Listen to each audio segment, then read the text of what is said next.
Hi, we're coming to you from the VRIC show in Vancouver, 2019. Today with me is Mark Chalmers from Energy Fuels.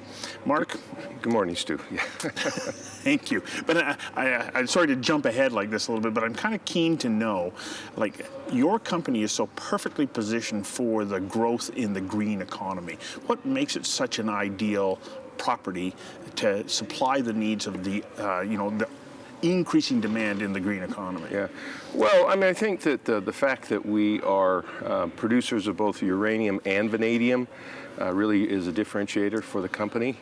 We're the largest, in 2018, the largest producer of uranium in the United States and the only primary producer of vanadium. So those are kind of a unique combination because you have base load energy with the nuclear or the uranium, and then vanadium is getting increasing attention for renewable energy storage. It's still used as a steel alloy strengthener, steel strengthener, but I'm really proud of where we are positioned in this space. Well, let's talk about the growing demand for uranium, because we know that if we're going to be moving to greener sources of power generation, we're going to need uranium. Correct. And I think that there's a growing realization that you cannot get there with just renewables alone, that nuclear power is growing, particularly in Asia and India, and pretty stable in the other parts of the world. And you're not going to get there without having a clean baseload energy like nuclear. Well, there's a sense that, nobody's building nuclear power generation plants any longer, but that's not true, is it? No, it's not true. Most of the growth is in China, in India, and there's a number of reactors that are being constructed today. There's a few in the U.S. and there's a few in Europe, but the growth is definitely in these developing countries. Well, and for anybody who's concerned about CO2 production, I mean, the greatest sources of CO2 production in the world are coming out of both China and India with the burning of coal to produce electricity. Yeah. Fossil fuels generates a lot of greenhouse gas emissions and nuclear doesn't. So, again, it goes back to where if you're really serious about climate change, you have to be a supporter of nuclear energy. And so when we talk about vanadium, a lot of people do not have an easy familiarity with what vanadium is. How do you describe what it is? I mean, you talked about steel strengthening before. But look at vanadium is kind of a funky metal. Historically, it's been used for steel hardening, going back decades. 100 years or something. I don't know how far the history of vanadium goes back. But it's also a unique metal in the fact that it has these multivalences that makes it particularly attractive for energy battery storage. Probably 85-90% of the uses today are for steel hardening, but this past year, I think there was more vanadium used for batteries than in the history of the last 20 years or something. So, but it's a unique metal. It can be very volatile. A couple pounds of vanadium will double the strength of steel. The vanadium redox battery has some very good characteristics to it. It charges faster. It has more life cycles than lithium. It's getting some really solid attention. Well, when we take a look at the battery, like the need for battery improvement, vanadium is going to play an important role then in advancing that forward, and we're already starting to see that. Yeah, so we are, and there's a number of companies that have started up and are actually commercially producing vanadium batteries. It's not a portable battery. It's a larger battery. Takes a larger footprint, mainly for, as I said, renewable solar arrays, wind arrays, things like that. So it's gaining popularity very quickly, and that's where it's getting a lot of attention. Mm-hmm. Well, which continues to make the products that your company is generating that much more attractive. Well, yeah, because our company has the largest portfolio of uranium assets, both in situ recovery and conventional, in the United States. But we also have the only vanadium processing plant in all of North America, and it's currently producing. We started it up at the end of last quarter.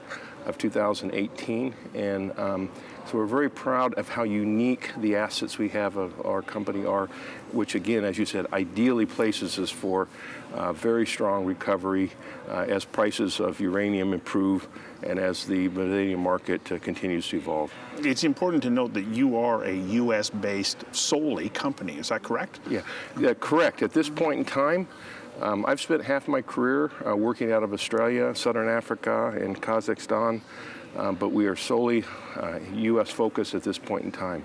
When the time is right, we will look at other opportunities outside the United States. At the moment, does that give you a particular competitive advantage being based in the United States, especially with some of the tariff, discussions that are going on with President Trump? The United States is the largest consumer of uranium in the world, consumes about 1/3 of the world's uranium, and so we're right in the backyard of that. We're the only vanadium producer. Uranium and vanadium are both on the critical minerals list. And we also have exposure. Our company, another company, UR Energy, filed a Section 232 petition going back to a national defense issue with the low current production of uranium in the United States. Again, I said about 1/3 of the world's uranium is consumed by the United States, but we're only currently producing about 1% of our requirements. And that's a shocking shortfall for a company or for a country like the United States of America being the largest consumer in the world. So we think our petition is on very solid ground, and we believe we'll get relief of some form. We don't know exactly what. Looking to the future, and in 2019. So not everybody knows what Bill 232 is. What is well, it? 232 is a law that is part of a Trade Act. I think it's 1961 or 2. I don't remember the year. Yeah, it's not new. It's not new, and it's only been used a few times. It is actually the same law that the steel and aluminum restrictions have been, you've been hearing a lot about that in 2018. Right. We think that the uranium one that we submitted is the best of 232s and perhaps ever, but more so certainly than more so than some of these other petitions that have been filed.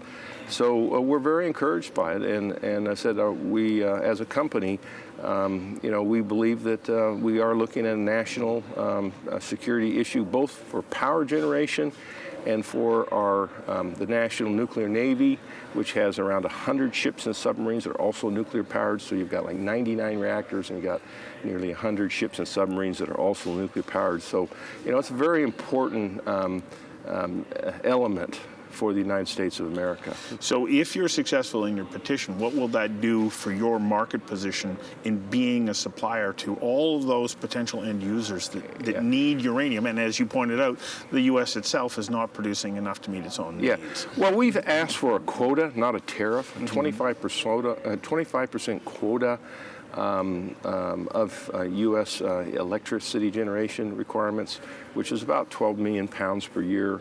This year we'll probably produce less than 1 million pounds per year, so that's a pretty big shortfall.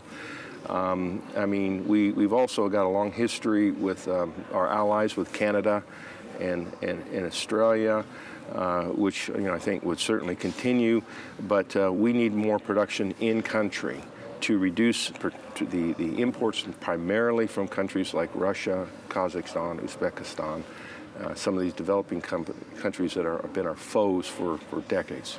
So when you take this combination of your petition with Bill 232 and the fact that you are a U.S.-based in situ producer, it puts you in a pretty nice market position. Well, it gives us a lot of optionality. Those that are producing outside the United States, I think they'd love to have our optionality, not just on the uranium, but also on the vanadium. And so we are really, again, blessed with a very unique position. I came back from Australia. I worked half my career out of Australia, as I said earlier. I came back for this opportunity with Energy Fuels because I want Energy Fuels to be the new darling, the emerging darling, as a uranium and vanadium producer in the country. We saw what happened with Uranium One and Paladin Energy back in about 2005, 2006, 2007, and I came back for this vehicle because I thought it was very uniquely placed in the world. It's a pretty exciting time. It's very exciting times. Well, thank you for coming and joining us and sharing this with us. Thank you, Stu. Okay.